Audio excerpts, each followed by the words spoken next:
The moon has set, the crows cry, and every living thing has hidden itself away. On this winter morning, the great mountain is exceptionally quiet. Withered yellow weeds covering the slopes and plains in a blanket of desolation and deathly silence. I flick my tongue and poke my head out from the dry grass, carefully discerning my direction, and the cold air around me has already begun to stiffen my body and make ordinary movement a struggle. With every inch I crawl, a biting pain reverberates through every scale, and I can feel my lifespan slipping away along with it. It is winter, the season when snakes should enter hibernation, yet I resolutely leave my cave anyway, aimlessly searching for a glimmer of hope, because I know that if I remain curled in the darkness of my nest, death is the only certainty awaiting me. I know this because I have already died once. I was born a snake, nameless, just like all my brothers and sisters. But I have never been an ordinary snake. I broke through the lifespan limit of my kind some time ago. 3 years ago, after the last of my brothers and sisters died of old age, for every additional year I lived, I gained a new ability. First thought, then language, and then death reincarnation.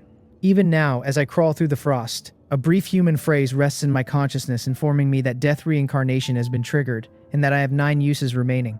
I am very intelligent, and the words in my mind have quickly made me understand what happened to me. I left this world forever during hibernation because my lifespan had been completely exhausted, dying of old age just like my youngest elder brother 3 years before. I was very fond of that brother because he, like me, was cautious and calm, never seeking to win or dominate. In human terms, he loved what they call living a miserable life, lying in the cave except when basic survival forced him out, hiding if he could, running if he couldn't, never treating his life as a game. Yet even he ultimately died. He crawled into his cave that spring and never came out again. Ordinary small snakes live 2 to 5 years. Medium-sized snakes live 5 to 12. Large snakes reach 10 or 20, and only the pythons surpass 30. My brothers and I, compared to our kin, were already considered long-lived, but having lived for 21 years, my lifespan had already reached its limit. This winter, I routinely crawled into my nest to hibernate, and who would have thought I would sleep so long without waking? If I had not possessed death reincarnation, I would never have had the chance to see the light of day again, and so with my first opportunity already expended, I now crawl forward with difficulty, my scales scraping the dry grass and ice frost in a rustling sound that would be pleasant under any other circumstance.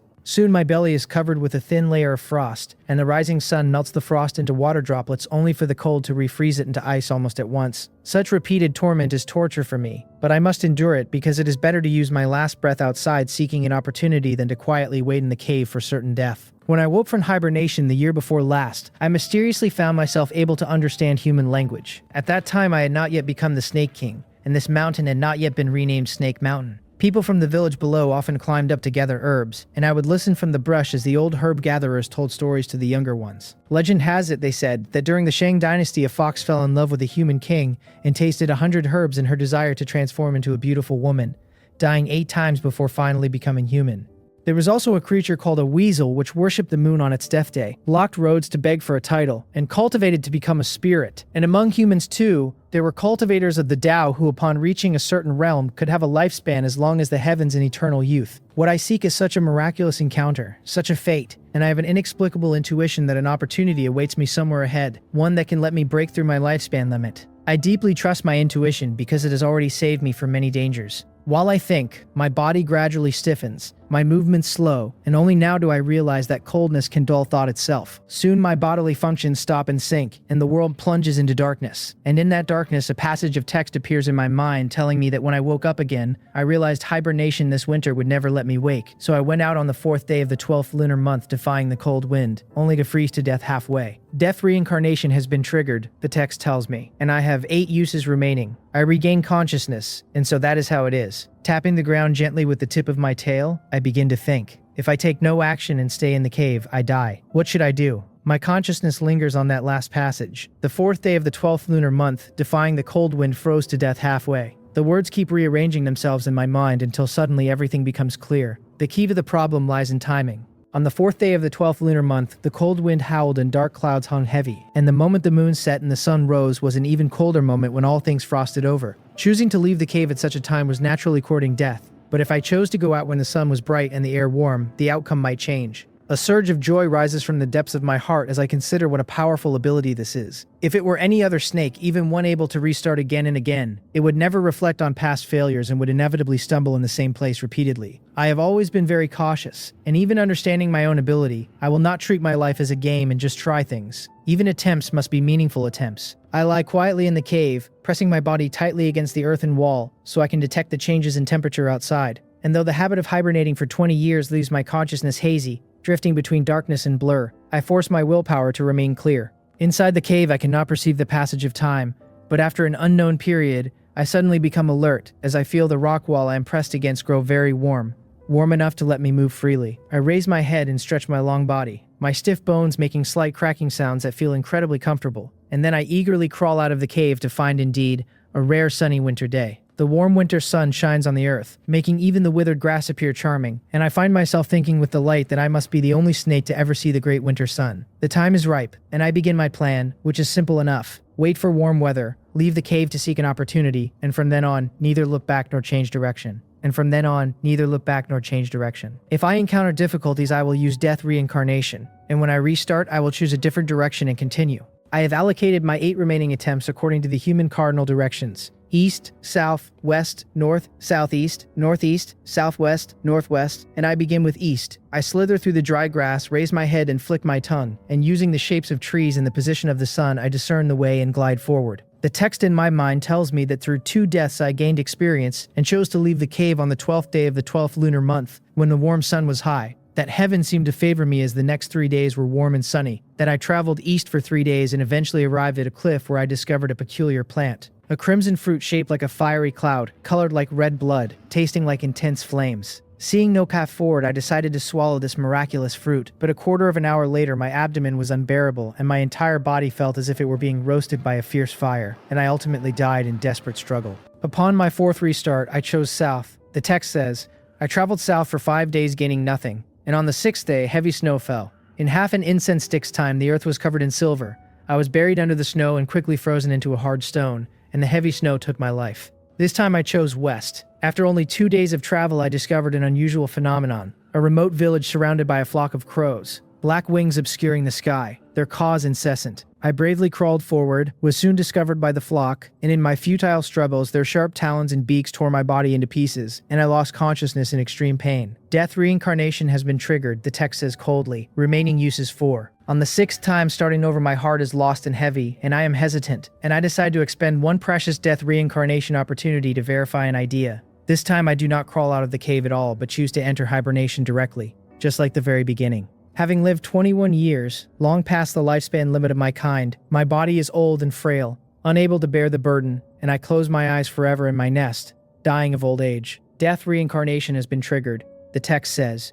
3 uses remaining. I awaken from the darkness again, my round bean-like green eyes open, staying still in place. I have no eyelids and cannot truly perform the action of opening my eyes, yet I can sleep and dream like humans. When I fall into deep sleep, my vision plunges into darkness, and when I regain consciousness, it returns to light. I have no leisure now to explore the physiological differences between myself and humans, because I know I have no retreat and cannot waste any more opportunities. The safest method is to continue following the original plan, and I have no time to hesitate. Fortunately, I know I still have 1 opportunity, so I have not lost my fighting spirit, and my thoughts gradually calm. I press my body tightly against the rock wall, feeling the changes in the earth's warmth and cold with every inch of my flesh. And whenever the cold and warm days alternate and reincarnation continues endlessly, I know a day has passed. So I use the tip of my tail to leave tiny marks on the soft sand, and such marks accumulate while my consciousness sways between chaos and clarity, until one day when I awake and count the imprints I have left, my spirits lift. The 12th day of the winter month has arrived. The next 5 days will be warm and sunny. The precise window I discovered at the cost of 6 lives.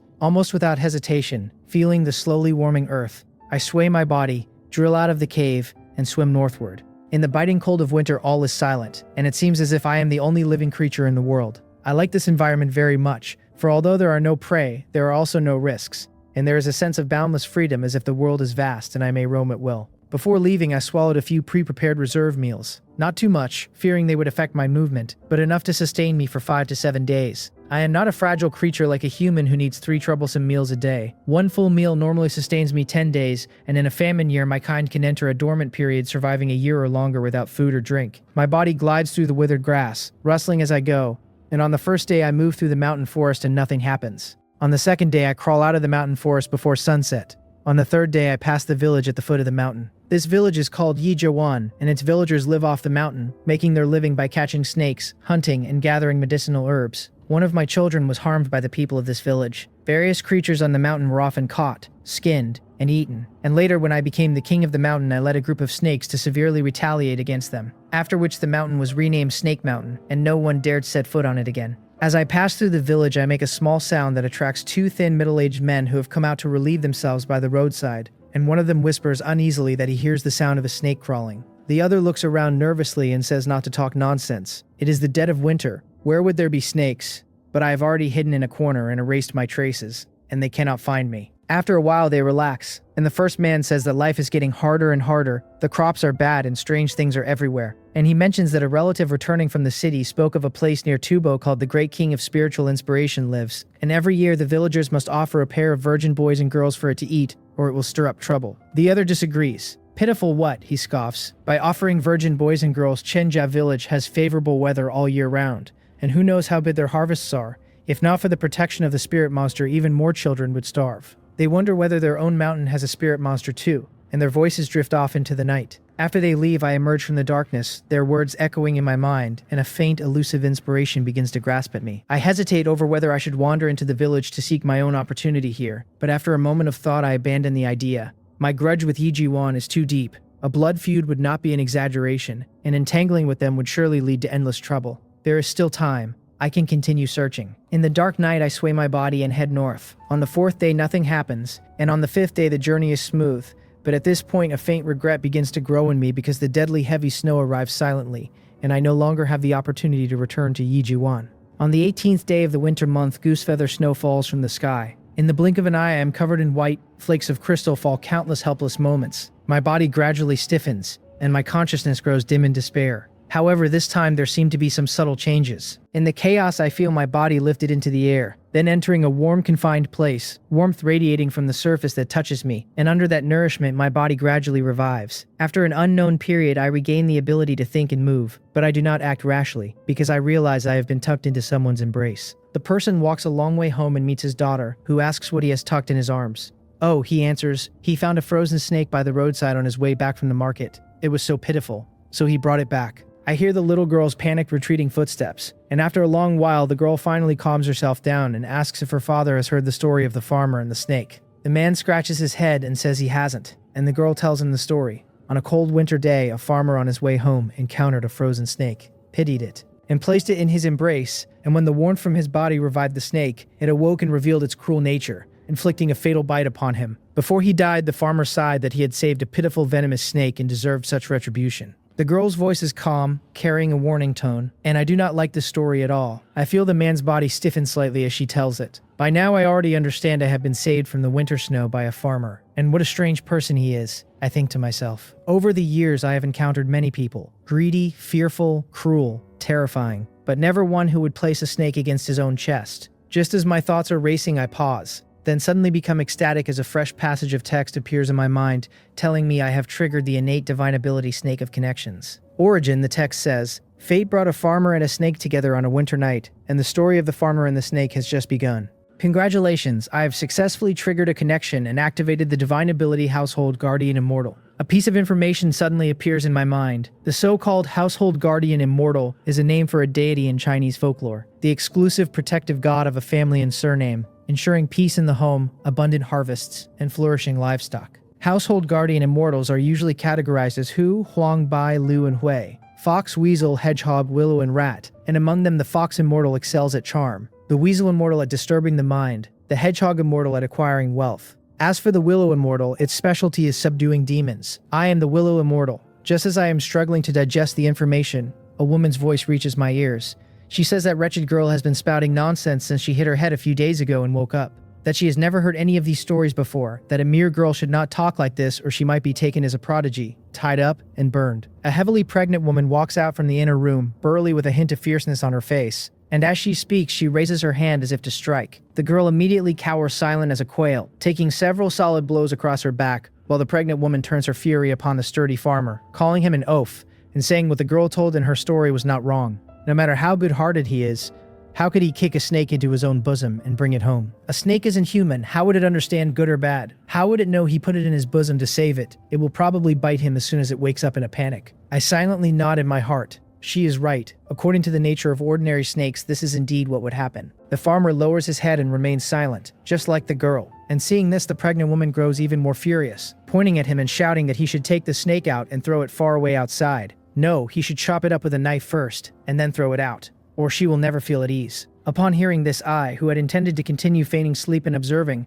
feel my heart tighten. I quickly think of a countermeasure, gathering all my wits, and preparing to strike. There is no time to think further. I must seize the opportunity. The farmer, startled by her scolding, immediately tears open his cotton clothes and reaches his large hand toward me. But before anyone in the room can react, I, previously so inconspicuous, suddenly raise my head and shoot out like a black lightning bolt. I have always known how to conceal myself, how to hide my chi, and the three people have been talking in the house for a long time without realizing I was awake. Not even the farmer himself realizes it. Now that I move suddenly, it exceeds everyone's expectations. The two women let out piercing screams and instinctively flee in panic, and the farmer freezes on the spot, dumbfounded. By the time the two adults' consciousness returns to their bodies, I am already safely coiled around the girl's neck, and wreaths of white smoke as if conscious quickly drill into the girl's mouth, making her an incense offering medium. This is a basic divine ability possessed by all household guardian immortals. When an immortal cultivates to a certain level, its consciousness can detach from its original animal body and transform into immortal chi, entering a person's body through the 7 orifices of the face: eyes, ears, mouth, nose,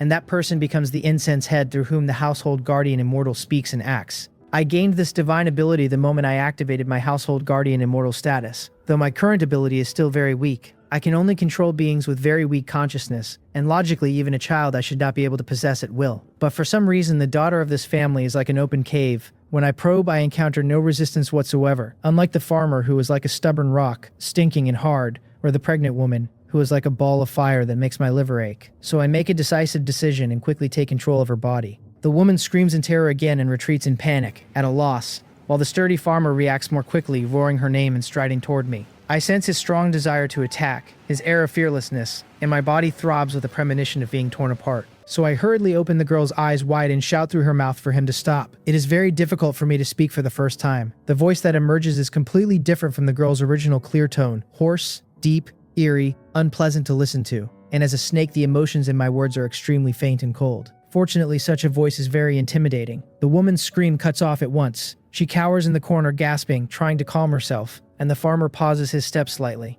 his expression bewildered by the scene before him. Then he recovers and starts to move again, and I, using the girl's body, look at him coldly and tell him that if he attacks me, his daughter will die, that I am the Snake King, and if I die, when all things revive in the spring of next year, all the snakes in the world will gather here and annihilate them, and fleeing to the ends of the earth will be useless. This is a lie fabricated to save my life, a lie I have learned from humans. In fact, at this moment, I am powerless to contend with the farmer. He is silent for a long while, and then with reddened eyes he unexpectedly shouts the line from the story, that he actually saved a venomous snake. I, in the girl's body, curl her lips in a soft laugh. I know I have gambled correctly and that he has completely lost his will to fight. My tone becomes less cold as I tell him I am not a venomous snake and do not intend to harm him. That I once heard a story about a scholar who as a child saved a white fox from a hunter, and later the white fox cultivated into a spirit and repaid him with money and a beautiful concubine and helped him pass the imperial examinations. And since he saved me, I must naturally repay him too. I am already becoming proficient at speaking human language. The farmer gnashes his teeth and looks with hatred at his expressionless young daughter and demands whether this is how I repay him. I ignore the displeasure in his eyes and tell him this is out of necessity,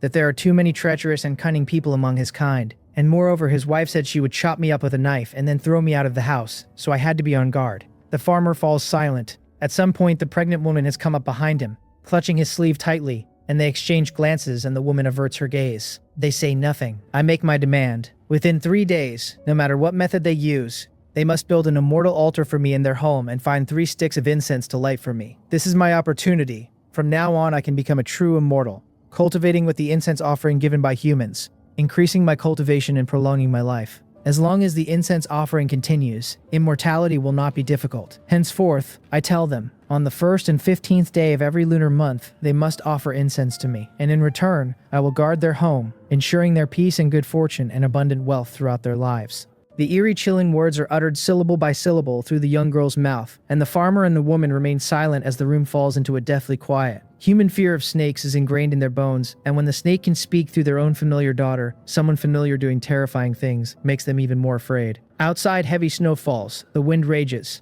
A finger's thickness of snow already hangs on the bare branches in front of the door, and the wind sweeps countless snowflakes against the window lattice so that the paper crackles like firecrackers, which makes the woman even more silent and dares not breathe. My gaze scans the room and I remain quiet for a long time. I am very displeased, so I look at the farmer and coldly reprimand him, telling him to speak quickly, to say whether he agrees or not. The farmer still does not speak. The woman, anxious and in tears, pulls at her husband and wails at him to just agree, saying that if he doesn't think for himself, he must think of the child in her belly. That the midwife said this time she is carrying a boy, that he cannot be so heartless as to watch their old Liu family's incense offering be cut off. It doesn't matter if the two old ones die, but after they go down, how will they face their ancestors? Go down? Is she talking about the underworld? Is there really such a place in the world? I silently watch her without a word. I do not like this topic. Besides, she continues, Yeren is still in its hands. The poor child has lived 12 or 13 years without ever a good meal, and now she's going down to see King Yama. Oh heavens, how can he be so cruel to her? She beats her chest and stomps her feet, voice rising, and fortunately the wind outside is strong enough to bury her shouting and prevent the villagers from noticing. I have never witnessed such a scene and am slightly taken aback by it. But before I can react, the farmer throws up his hands in resignation and says all right. He agrees. Won't that do? He grabs his bamboo hat, pulls open the door and strides out into the wind and snow, saying he will go look for it now. The clang of the door sends cold wind pouring into the room. The woman's hair floats and dances and quickly becomes adorned with several white ice crystals, and a snowflake flies straight toward me, swirling and dancing. In that brief moment, everything seems frozen for an instant, and I clearly see every tiny texture of the snowflake before it hits the girl's eyelid and quickly melts. The woman, feeling uneasy, calls after her husband's back, reminding him to say nothing of what is happening at home, that he is clumsy with words, so if others ask why he is looking for those items, he should grit his teeth and not answer. Only when the farmer is no longer visible does she forcefully push the door shut and retreat to a corner, no longer speaking. I pay little attention to her movements. I am still savoring the scene I just witnessed. After possessing a human body, I find that my various senses have undergone significant changes. Before, what I saw was mostly cold and dark. Only prey was vibrant and strong, especially fresh beating hearts, which utterly captivated me. But just now, the snowflake I had feared and hated, in an instant, was so beautiful that it touched my heart slightly. The world seen through human eyes and snake eyes is so different, and yet, even so, I still prefer to be a snake rather than a human. Human eyes are valuable but cannot quickly lock onto prey or avoid risks like snake eyes can. The human body is even more cumbersome. After I possessed it, I felt as if invisible shackles had been placed on me, making movement extremely difficult. Before, I could freely control any joint on my body, completely master myself, but now many parts disobey, as if constrained. Worse, the part of a human body that touches the ground is only as small as the sole of a foot, and that constant feeling of being light and unsteady is like being pinched at a vital point. It is too unsafe. When I am a snake, my belly presses against the earth and I feel the warmth and coldness of the seasons, the vibrations that warn me of enemies. The earth is my cave, my home, and that sense of security is something humans can never experience. I urgently long to return to my snake body, but for now, I cannot. The farmer has left home on a snowy night and will not be back for a while, and I, on my own, control the possessed body and fumble through the house. Although my original body has entered a state of hibernation while I wear the human form, my inherent fear of cold has not disappeared, and I look for a warm place. Before long, I enter the inner bedroom, control the girl's body to burrow into the quilt, and my body finally warms. My thoughts calm, my limbs soft, drowsiness following. This is another drawback of the human body. Our kind sleep for several days after a full meal and several months in winter, but in exchange our waking hours are particularly long. Unlike humans who must sleep every day, I know I cannot rest yet. I must wait for the farmer's return. I cannot relax vigilance until all matters are settled. My thoughts fight against drowsiness. Fatigue surges. My eyelids are heavy. The back of my head feels tight, and whether in an instant or a long time, I am no longer sure. Time is erased by some invisible, powerful presence, and I simply nod my head down. When I suddenly awake, I actually hear the crow of a rooster and find to my surprise that an entire night has passed. Daylight streams through the window into the inner bedroom, and I hear sounds from the main hall. The farmer has returned. I hear him say it was good luck, he actually found it. The woman asks if anyone asked, and he says yes. And when she asks what he said nothing. That's good, the woman murmurs, and they set about hanging a landscape painting and arranging the incense altar and offerings. In the main hall, they busy themselves for a long time before the shrine is assembled. Before it hangs an ink-wash painting, an ordinary one with an empty thatched hut depicted halfway up a mountain. After arranging the offerings, they exchange solemn glances, and the farmer takes 3 sticks of incense from his wife's hand, grits his teeth, and with a thud kneels on the ground and prays to the great snake immortal. He has set up the immortal altar per my instructions, and lit the incense sticks, and only asks that I, in consideration of his utmost effort, spare his daughter and spare his whole family, old and young. 3 sticks of incense are inserted into the censer, wreaths of blue smoke emerge and swirl up before the landscape painting, and for a long time no strange event occurs. The farmer and his wife look around swallowing their saliva, wondering whether it is done or not, and just as they hesitate whether to rush into the inner room and ask me directly, the inner room door opens with a creak. A young girl stumbles out, rubbing her aching head, looking at her parents, and asking what happened to her. The farmer's gaze cautiously scans her and then quickly reveals joy, because the black snake previously coiled around her neck has vanished without a trace. because at that moment, the first breath of incense offering, I was reborn. A few wisps of green smoke gather within the landscape painting, ethereal and hazy, looking from afar as if mist has risen among the mountains, and a touch of immortal chi has entered the simple painting. The image has changed a little from before, but the three below are immersed only in the joy of surviving a disaster and do not notice a black shadow in the painting. That shadow is me. Bathed in incense offering, I feel incomparably comfortable all over. My old skin, which has not shed for a long time, feels loose, and I am undergoing a transformation in the baptism of incense offering. From now on, I am no longer just a beast but an immortal, and the incense offering has awakened my abilities as a household guardian immortal. First is possession, which I have already used. I can transform my consciousness into immortal chi and invade the bodies of other living beings. And although I still cannot forcibly take over strong-willed individuals like the farmer and his pregnant wife, I am several times more powerful than before, and the miraculous uses of immortal chi are many. Second is concealment. I can hide myself within the painting or conceal myself in shadows, and as long as I intend to hide, ordinary people will be completely unaware of my existence. Third is subduing demons. As a willow immortal, I naturally restrain all kinds of evil spirits, am naturally immune to some demonic spells, and possess one subduing demon's divine power I am quite proud of. Once I coil my snake body around my prey, even if the evil demon has powerful divine abilities, it will be unable to use them. If used properly, this method can fight and kill any evil spirit. Under the influence of the incense offering, I shed a layer of skin, sway and emerge from my old covering, and my body instantly doubles in size. I am now over 2 meters long, thick and powerful, my strength incomparable to when I was a mere beast. When I sway my tail, it faintly produces a sound of tearing air, showing how powerful I have become. My scales are slightly raised and their luster is greater than metal. These are immortal body snake scales, and mortal weapons can no longer harm me. I swim and weave freely in the incense offering, and joy shows even in my cold pupils, because I have embarked on my own path to immortality, just like the seekers of the Tao in the herb gatherer stories. My lifespan completely broken through the limits of snakes. As long as the incense offering endures, I can live forever. And for every year I live, I will become even stronger. Given time, 100 years, 1,000 years, how powerful will I become? I am pleased in my heart. After swimming freely in the incense clouds for a while, I slowly quieten, the sharp blade hanging over my head finally gone, and I can finally relax. Although my transformed immortal body no longer requires hibernation, my snake habits still make me prone to laziness in winter. Winter is a season of rest, and apart from humans, does not every living thing in the world rest and hide? Even the most vital plants recuperating, waiting for the chance to sprout new buds. Only humans go against nature and act against the Tao of heaven and earth. I swim into the thatched hut in the painting, curl up and yawn lazily. I see the three outside the painting hug each other and weep tears of joy, see them look around cautiously with faces full of doubt,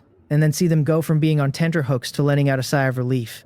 I watch with cold eyes throughout, making no sound. Days pass and the farmer's family gradually returns to normal life, but my lingering prestige remains in their hearts, and they always keep silent about the events of that night. Even when a guest comes and curiously asks about the immortal altar, they always brush it off, and on the 1st and 15th of each lunar month they offer incense properly and respectfully. The 12th lunar month approaches the new year with all its miscellaneous tasks, and because U Village has had a good harvest this year, the village chief proposes a grand New Year festival to pray for favorable weather and bountiful harvest in the coming year. Since ancient times, farmers have relied on heaven for their livelihood, so such sacrificial activities are highly valued, and the family becomes busy and temporarily forgets the gloom of the past few days. Soon every household is adorned with lanterns and festive decorations. The silver-clad earth is illuminated with a faint red glow, like a shy young maiden of 16, and everyone in the village beams while the food at home is much richer than usual. I notice that the daughter has been feigning illness and hiding in her room to avoid chores, and eat many delicious pastries she has never eaten before. She tells her parents she is unwell and needs to rest,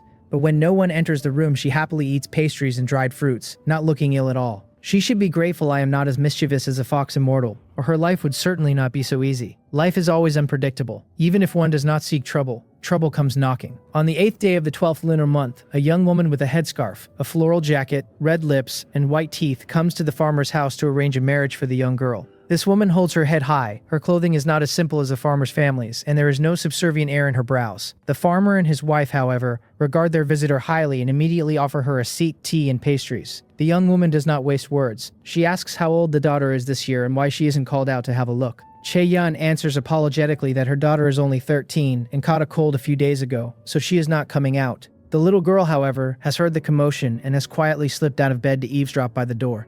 13 is not small either, the young woman says, spitting out a melon seed shell and smiling at the farmer. I am sure you know why I've come this time. Your girl is blessed. River God has taken a fancy to your daughter and wants to marry her to be his immortal wife. Upon hearing this, the couple freeze. I am startled awake from my slumber, and my invisible consciousness instantly fills the entire residence. This house is my territory. Every detail is within my sight, and even a speck of dust cannot escape my notice. After a while, the pregnant mother tentatively asks Immortal Ant if River God didn't just marry 3 young girls, why he wants to marry again now. And since ancient times there has only been one wife, how can there be 4? And although her family is poor, she does not want her daughter to marry there and suffer grievances. The matchmaker's expression remains unchanged, and she gently persuades that mortal rules cannot apply to immortals, that she, Ha Su-hong, can guarantee with her life that the daughter once married will receive the same treatment as the previous ones, that their river god treats everyone equally. Chaeyeon tries to say something else, but Su-hong quickly grasps her hand and pats it soothingly, telling her dear sister to rest assured that if some official had taken a fancy to her daughter, Su-hong would not have come at all, and would have carefully explained the hardship of a back household, because she knows how difficult life is there. But this is different. They are marrying an immortal, and marrying there is truly living an immortal life. Just look at the cartloads of mountain delicacies, rare tonics, silks and satins dragged into River God's immortal cave this past year, and you will know how good the lives of the 3 immortal ladies are. Even the official wives in the city would be envious. Her words ease the brows of the parents, and the farmer, from the side, even nods slightly. The couple knows she is not spouting nonsense. A chill runs through my heart, and my consciousness silently sweeps over the two. They have both offered me incense offering and bowed to me, and so I can probe their thoughts. I saw something amiss in their expressions, and want to get to the bottom of it. The earth is eclipsed, and fragmented images flash before my eyes. First, the couple stand at their doorstep and watch a carriage procession pass through Yu Village, carrying many large red wooden chests filled with fine wine, good meat, beautiful clothes, exquisite garments. Second, the villagers gather on the bank of the Jiang River and watch from a distance as Immortal Ant gives an order and various treasures are pushed into the water. Before long, the river surges as if with a will of its own, sweeping all the wooden chests away. A hint of envy shows on the couple's faces. I am slightly surprised. Such an abnormal scene must have been caused by someone using a divine ability. River God. What exactly is this creature? Human, demon, monster, immortal? I become vigilant. I had regarded Yu Village as my own territory, and who knew another king was so close by? As the saying goes, one mountain cannot tolerate 2 tigers, and if we reside in the same place, a conflict of interest is inevitable. Just like now, if River God truly marries my incense head as his wife, my future actions will be inconvenient, and incense offering is inextricably linked to my grand plan for immortal ascension, so naturally I will not yield an inch. I coldly observe the room, my icy gaze occasionally sweeping over the matchmaker, and I smell a foul fishy chi from her. I hate this smell. The farmer says his daughter is still too young, hesitating, and Su-hong presses her advantage at once, saying not young at all, that her relative's daughter bore children at 12. What is wrong with 13? That poor girl was sold for a string of cash to an old bachelor. She's only 18 now but already looks like an old woman. And as the saying goes, a man fears choosing the wrong profession, and a woman fears marrying the wrong husband. Your daughter marrying Lord River God will enjoy a blessed life. Countless families wish to marry into his household but have no connections, and once you pass this village there will not be another shop like it. A matchmaker's mouth is eloquent and persuasive, and the farmer and his wife are no match. After her spiel they fall into deep thought, wavering. Seeing this, Su-hong beams and takes the pregnant mother's hand affectionately, saying she sees her belly looks like a boy, and the moment she saw her today she felt a sense of familiarity, as if looking at her own sister, and since that is the case, she will tell them what is truly on her mind. She has long heard their family isn't wealthy, and when this boy is born do they really plan to let him toil in the fields? Neither of them has bad looks, so the child will be presentable, and the current emperor has always favored handsome individuals when appointing officials. If their son could study for a few years and pass the imperial examinations, wouldn't that be a complete turnaround, bringing glory to their family? Chaeyeon's eyes light up instantly, touched by the words. She says she and her husband think the same, that they work hard every day without rest, and after the fields are planted go to the city for work. Also their old Lu family can produce a scholar. Il-woo's eyes show embarrassment, but he says nothing, and hearing his wife voice their simple wish, a glimmer of hope appears on his deeply lined face. Su-hong smiles and her body relaxes against the seat. A look of triumph flashes briefly in her eyes, and though it lasts only a moment it does not escape me. She continues, do they know Guan Yang, who was the first to marry River God? Her family now owns a full 10 mu of fertile land, eats big fish and meat every day, and lives an incredibly comfortable life. Do they know why? Because Lord River God is never stingy with betrothal gifts. If their daughter marries, the betrothal gift will be at least 100 taels of silver. And at that time, not only will there be enough to support the son's studies, but money left over after building a grand mansion, and the remainder used for connections when the young child grows up. So of course he will pass the imperial examinations. Such words are undeniably tempting. Even the farmer is somewhat moved, his emotions surging as if he has already transmigrated into the scene she describes. I, observing, immediately feel a killing intent, thinking only that this Su-hong is as cunning as a fox and skilled at manipulating people's hearts. Just now, seeing the couple's excitement and quiet discussion, she actually sneered. This house is my territory. As a household guardian immortal, I will not tolerate such insolence. However, she is called Immortal Ant by the villagers, and is River God's spokesperson. If I kill her on the spot, there will be many hidden dangers. At this moment, River God is in the open, and I am in the dark, and my existence has not been detected. When hunting, snakes always prefer to lie in wait and strike a fatal blow, and I will not sacrifice my advantage for a momentary impulse. Moreover, someone is already unable to restrain herself and preparing to act. With a thump, the inner room door is suddenly pushed open, and the young girl rushes out angrily, saying she will not marry. "Father, mother," she demands, "aren't you selling your daughter? She is only 13 this year, and hasn't even reached adulthood, and they are pushing her into a pit of fire." The couple had not anticipated this sudden scene, and perhaps feeling somewhat ashamed, both avoid answering. Su-hong, however, still wears her smile, unflustered, clearly accustomed to such scenes, her tone remaining gentle. "Little girl, don't be so anxious. Why so fierce? Your parents are letting you marry Lord River God so you can enjoy a blessed life. And besides, it is parents' command and matchmaker's word. A major marriage affair. How can a little girl decide?" Yiren sneers, anger evident in her expression, saying she knows what this so-called River God taking a wife is. "Isn't it just forcing girls to jump into the river? And if people jump into the river, how can they live? You venomous woman," she says. "You want to harm my life." Su-hong's expression turns slightly cold, a fake smile on her face, and she tells the little girl not to talk nonsense. Of course, ordinary people going into the river are seeking death, but how could the wife River God wants to marry be an ordinary person? At that time, Lord River God will naturally use immortal abode. Yiren presses her, since she says the three new brides live in silken jade and lead immortal lives, then why do they never return home? Why has no one ever seen them again? "They have become immortal wives," Su-hong answers, "cultivating immortal arts with Lord River God, so naturally they must sever ties with the mortal world. Now they are immune to all diseases and eternally youthful, and the joys they experience are beyond the imagination of ordinary people." Su-hong dislikes being questioned and, without waiting, retorts. The little girl keeps calling her a venomous woman and claiming she wants to harm her life, yet she is a woman of the Tao who cannot even bear to watch a chicken killed on a normal day. So why would she do such a thing? Yiren's gaze sweeps Su-hong from top to bottom, as if trying to see through her, and then she says she once heard a story about River God taking a wife. Legend has it that during the spring and autumn period, the Ye region suffered severe floods and the local people were miserable, and a shamaness appeared claiming the severe floods were due to River God's anger, and everyone should find him a wife to appease his wrath. Three respected family elders, fearing to anger River God, made a grand show of finding him a wife, and from then on, the Yellow River Water God took an unmarried girl every year without fail. But the floods did not stop. Marquis Wen of Wei sent Zimen Bao to govern the floods, and Zimen Bao, hearing of this, decided to attend the next wedding himself. Upon arriving, he understood the situation and said to everyone, "No wonder the floods haven't stopped these past few years. Look how ugly this girl is. The River God will surely be furious." Su-hong had intended to frown and interrupt, but her eloquence is excellent and she is engrossed despite herself, not stopping her. And even I perk up a little and listen intently. "Zimen Bao," the girl continues, "said your taste is too poor. The bride must be personally chosen by me," and he asked the shamanist to relay his message to Lord River God, asking for a few more days to pick a girl that would satisfy him. Then he waved his hand and ordered his officers to tie up the shamaness and throw her into the river, and after a long while when there was no movement from the river, he threw in her disciple as well and there was still no movement. "How could the shamaness and her disciple be such good-for-nothings?" he said, gone so long without reply. "The three elders are of noble status and entrusted with this task. Why not let them go for a trip?" Zimen Bao made a move to bind the three elders, and only then did they cry and wail and reveal the truth. That River God taking a wife was all a fabrication by the shamaness and the three elders, meant to use the pretext of a wedding to extort wedding fees from the common people. Every year they held the ceremony, they collected millions of coins from all the county's common people. And what wedding fees? Bah. In the end, didn't it all go into their pockets? Swindling money aside, every time they swindled, an innocent young girl paid with her life. They truly had hearts of vipers. Su-hong, who had initially listened with great interest thinking the girl told a good story, by the end suddenly stands up from her stool, face flushed.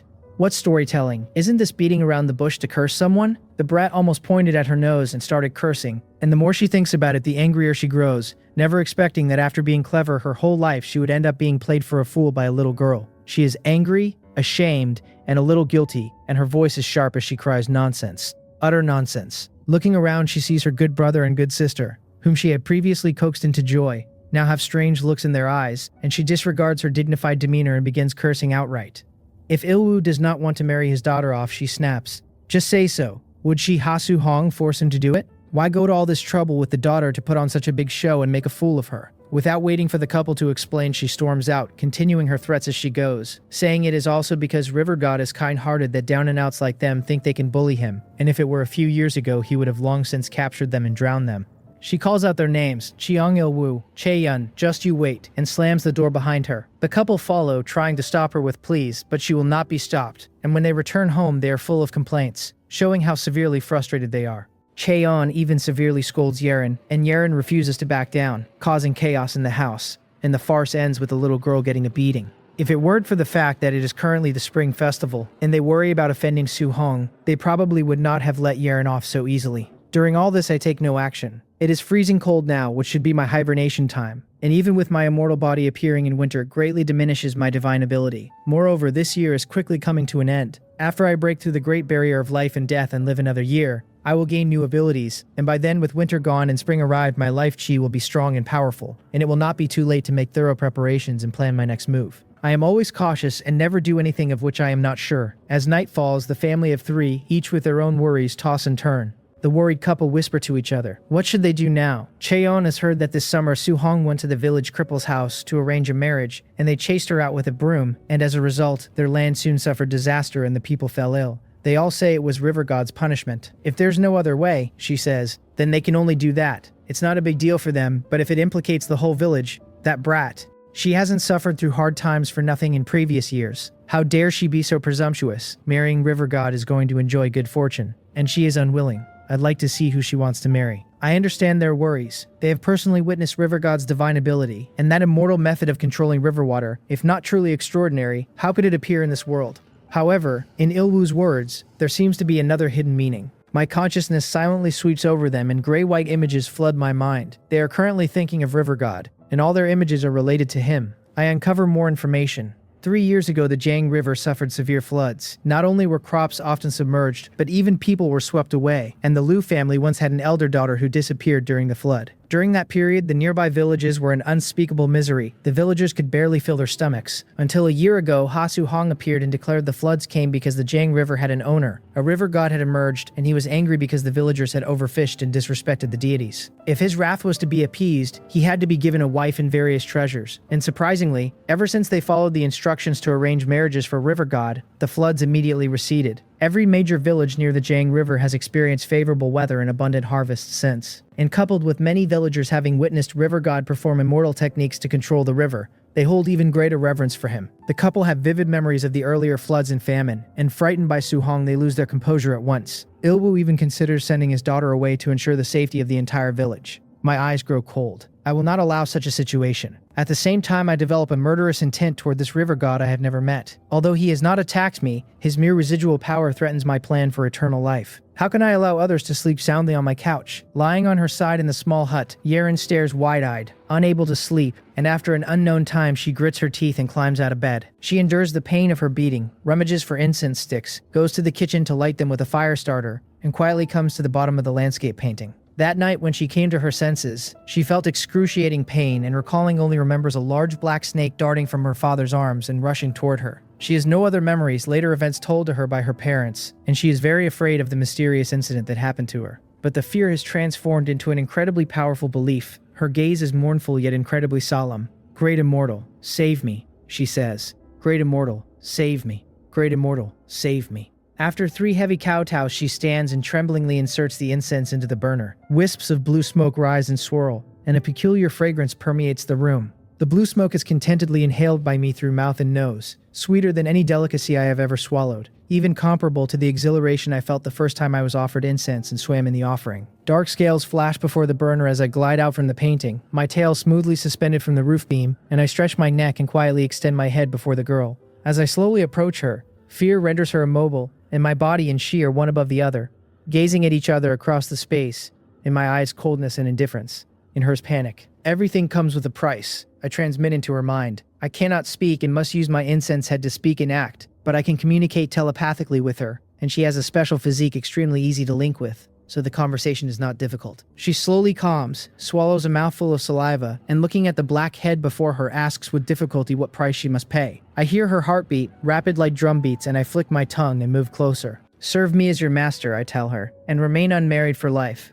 Be my hands and feet, be my mouth and tongue. Help me achieve eternal life. This is a contract. Once signed, the girl will entrust her entire life and fate to me. If I die, she dies. If she dies, I live. All her remaining years will belong to me. Even blood relatives must be disregarded, and I can take her life in a single thought. But at the same time, I must help her achieve her desires. The contract is not equal, but she only ponders for a brief moment before gently nodding. Okay, she says. With that single word, the contract is sealed. I pause for a moment, then swiftly approach her, plumes of smoke billowing from my large mouth, and before long the surroundings are wreathed in smoke. I move through the smoke and leave my kiss upon her, and in an instant I retract my head from the rafter and vanish without a trace. The white smoke and the gaping maw of a moment ago disappear in a flash. The room falls silent as if everything were merely a dream. Only the 3 sticks of incense, not yet fully burned, remind her that the black snake and the contract are not an illusion. Her left wrist throbs faintly, and when she turns her hand to look, she sees a snake-shaped mark upon it. Her fear of snakes has inexplicably vanished. Seeing the mark, she is not afraid, but pleasantly surprised. She carefully protects her wrist, and is astonished to find her previously swollen and painful buttocks are no longer a problem. And so, humming a tune, she returns to the inner room. I observe her actions and understand her changes without surprise. Becoming my spokesperson brings changes to body and mind. From now on, she can borrow a portion of my power. Her fragile human physique will be strengthened. Her strength, flexibility, and self-healing will far surpass ordinary people. This is my gift, a blessing she receives by offering everything she has. The snake kiss contract is extremely draining for me, and afterward I will need a period of recuperation, but I believe the contract with her is very much worth it. Humans are fickle creatures. Ilwu and Cheon are just like that. He rescued me from the snow, but later, after hearing a story and her scolding, he wanted to harm me. She was even more so. When I merely intimidated her a little, she changed her mind, not only actively helping him persuade agreement, but carefully instructing him to keep quiet outside, as if considering everything for me. I cannot read minds and do not understand their hearts. I believe they are only acting according to my instructions out of fear, for now, and I do not trust them. In due time, if circumstances changed, they could betray me at any moment. So-called changes like River God, like Suhong. Therefore, I must choose a spokesperson to command, and among the family of 3, the one I value most is Yeren. This little girl is more clever than ordinary people, articulate, wild in conduct, unlike her disciplined and timid parents. Even more remarkably, she can tell stories, no worse than the herb gatherer in my memory, and I like to listen to stories. Ever since I became king of the mountain, I never saw the herb gatherer again, never heard another story, until that night when I heard her tell the farmer and the snake. Moreover, she has a special physique, a natural incense offering for an immortal. Once I signed a contract with her, she could no longer escape my control. And I have other considerations. Humans are fragile, life is fleeting, and if I did not bestow some power upon her, I would worry the world is unpredictable, and she might accidentally encounter danger. I had originally planned to scheme and force her to contract with me, but she lit the incense on her own initiative and invited me, and I naturally went with the flow and took her under my wing. As I ponder, a wave of exhaustion washes over me. I lazily sway my tail in the incense offering, the weariness almost impossible to resist, but I force myself to stay awake and activate my immortal chi. The matter of River God taking a wife is not yet resolved, and I must make Ilwu and Cheon abandon the idea of sending Yeren away. A few wisps of green smoke as if conscious drift into the bedroom. It is already the hour of chow. The 2 have worried and discussed for a long time and finally grown tired and fallen asleep, and snoring echoes. The green smoke follows their wide-open mouths and enters. Entering dreams, like the snake kiss contract, is one of the miraculous uses of immortal chi, a basic ability all household guardian immortals employ. Although their will is strong and I cannot use the incense offering to control their bodies, making them enter a dream is not difficult. I know very well they have never held any reverence for me. The reason they followed my arrangements was entirely out of fear, so I do not waste time on appeasement. In their dreams, I reveal my ferocious form, transforming into a colossal python that chases them for an hour, then subjecting them to the suffering of snake entanglement and biting. After letting them experience my boundless rage, I convey instructions through imagery. First, scenes of Yeren marrying, suddenly encountering an accident, being surrounded and attacked by a swarm of snakes, implying that if something happens to her, they will die too. Then scenes of her and the snake intertwined, their relationship intimate, indicating she is under my protection. Of course, I do not forget to hint they should keep my existence a secret. Finally, a scene of the couple obediently listening, resulting in their family enjoying endless wealth and honor. For after intimidation, enticement is also indispensable. Although I am not a fox immortal capable of accumulating wealth, I have my own methods. On the mountain where I once lived, many snake caves connect to human tombs, and inside are gold, silver, and jewels. These are useless to me, but humans flock to them, and when spring comes next year, I will simply go and retrieve some. Although I have never used the dream entering method before, I am indeed gifted, and several dream sequences are so vivid the sleeping couple are sometimes inexplicably terrified, covered in sweat, and at other times ecstatic, their faces radiant with joy. The long night finally passes, and after completing my last task, I drag my weary body back into the painting. At the same moment, Ilwu and Cheon both wake with a start, gasping, and Cheon touches her belly and tells him she had a dream. He is stunned and says he had one too, and talking over each other they recount their dreams, growing more alarmed the more they speak. Although many blurry details are forgotten, the general situation is exactly the same. With heavy hearts they get out of bed, and soon discover another terrifying thing. All the chickens they raised at home are dead, their manner of death suggesting brutal attack by a wild beast, incredibly tragic enough to frighten a timid person out of their wits. They no longer dare harbor any luck mentality. They clearly know these dead chickens are a warning. That vicious black snake has returned. No, perhaps it never left. They no longer dare entertain the thought of offering urine to River God, and even when they look at their own daughter, their gaze reveals fear. They quietly clean up the dead chickens, daring not to utter a sound, and even the process is done carefully for fear of neighbors discovering. In the following days, even when Su-hong resorts to tactics and sends people to pressure them, they merely endure and remain silent. And when Su-hong tries to come to their door again, they lock door and window in advance and refuse to see guests. Before entering dormancy, I retain a trace of consciousness in the house, watching every move of the couple, and only truly fall asleep peacefully when I see them repeatedly refuse Su-hong, even at the cost of offending her. Hibernation, also called winter dormancy, is an extreme state some animals use to cope with winter. In it, they reduce energy consumption, their heart rate slows, and they survive the long cold season. I am one such creature. Having become an immortal, I no longer need to hibernate, but the instinct has evolved into a new talent: dormancy. I can enter a state of slumber to rest, heal injuries, recover losses, and in this state the flow of my lifespan is greatly slowed, almost paused, so I do not have to worry about wasting months. It is already inconvenient for me to move in winter, and with additional consumption I naturally go into dormancy. All matters will simply wait until the coming year. Dormancy is very similar to hibernation, body and mind completely paralyzed, like suspended animation. My connection with the family is temporarily cut, and I receive no information. I can only vaguely sense that every so often chi from incense offering drifts into the painting, encircling my body and increasing my cultivation. And I can also hear the prayers in the hearts of those who offer incense. But my thoughts are stagnant, and I cannot respond. The lively new year, River God's marriage, and the spread of rumors, the outside world's turmoil has nothing to do with me. Time flies by and the cold winter finally passes. At the beginning of spring, the earth begins to warm, and I lazily sway my body in the painting but make no further movement.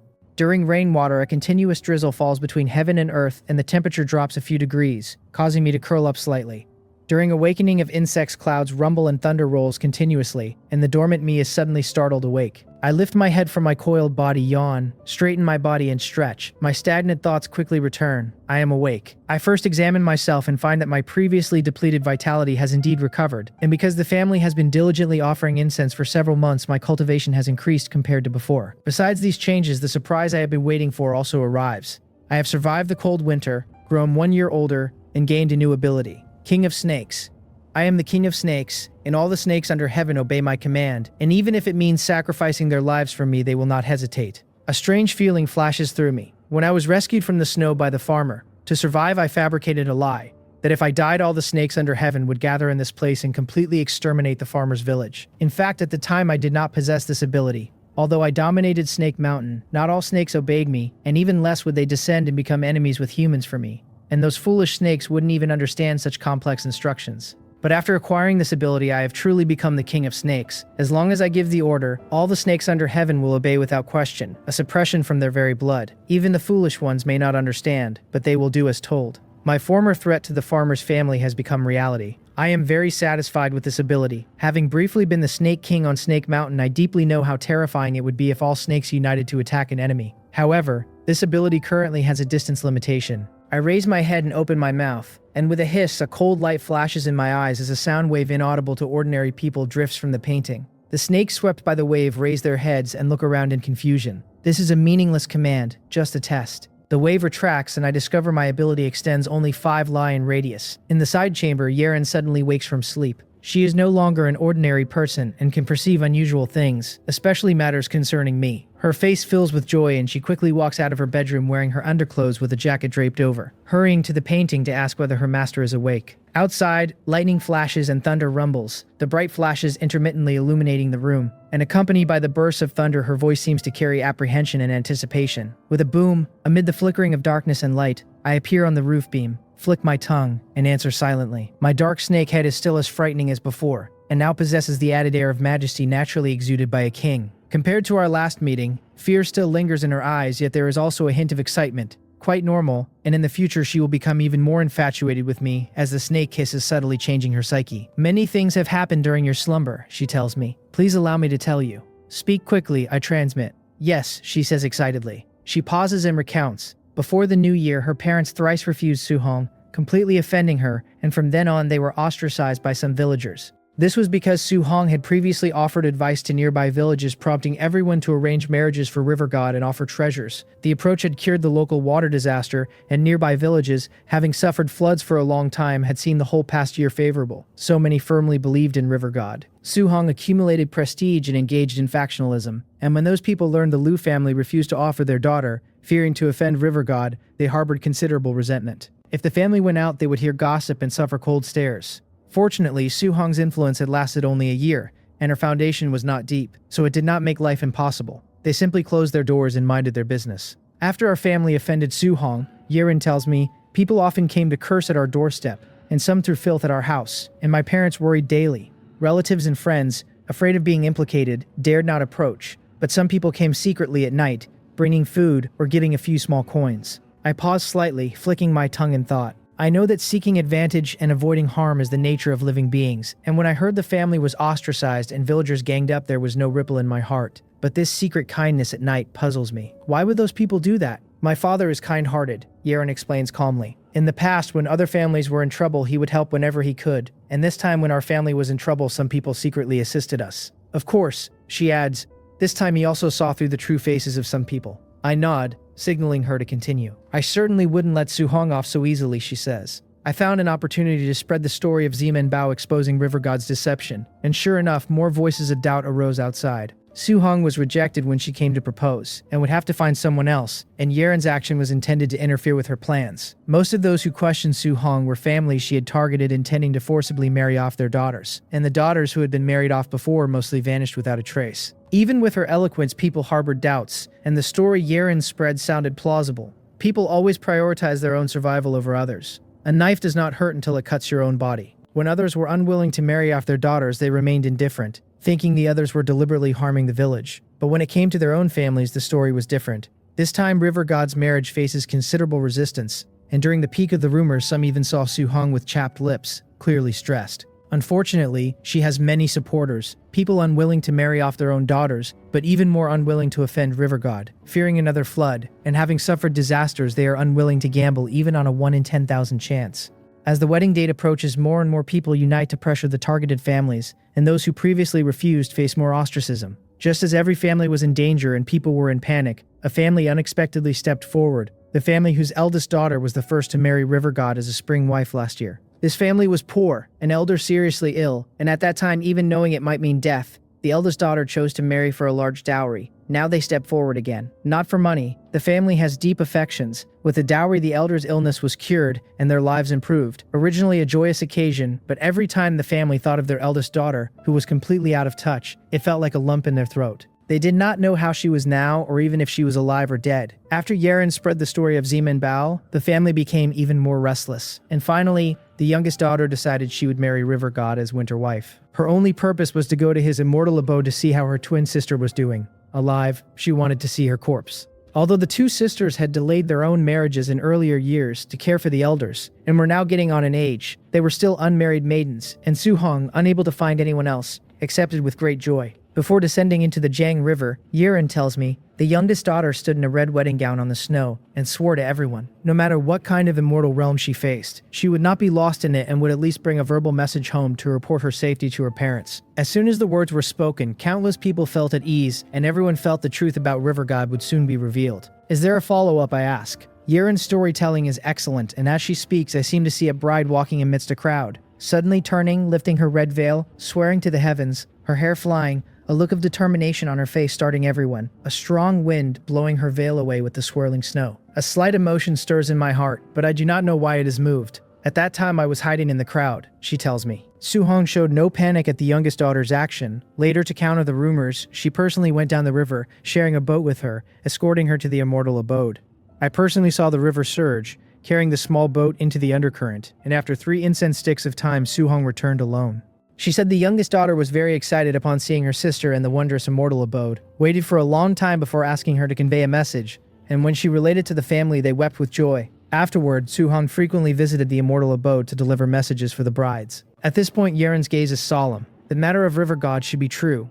Currently, Su Hong is riding high in the nearby villages. She knows I spread the rumors before, and these past 2 days she has been openly causing trouble for my family, and former relatives and friends no longer dare to approach. If this continues, it might affect your grand plan. I flick my tongue, indicating I understand. I have already probed the couple's thoughts for a moment and witnessed the surging river. This matter is unusual. There must be a divine being behind it, and it is precisely for this reason that I am wary of him. If Su Hong's words are true and a river god truly lives in the Jiang River, then I must act with even greater caution. In myths and legends, river god is a righteous god whose divine ability's profundity is likely beyond ordinary people, and as a newly born household guardian immortal, I should avoid his sharp edge. However, that day when Su Hong came to propose, I noticed something unusual in her expression, and knew she was as cunning as a fox, full of lies. Her words cannot be taken seriously. I am not human and will not be scared into dropping my guard by mere words. Now the enemy is in the open, and I am in the dark. A huge advantage. I must go and scout the situation before making a move. If River God is weak, I will kill him and take his power. If I cannot defeat him, I will simply move the family of 3 away. Has River God taken a wife this year, I ask? Not yet, she replies, but Su Hong is already looking for this year's spring wife. Good.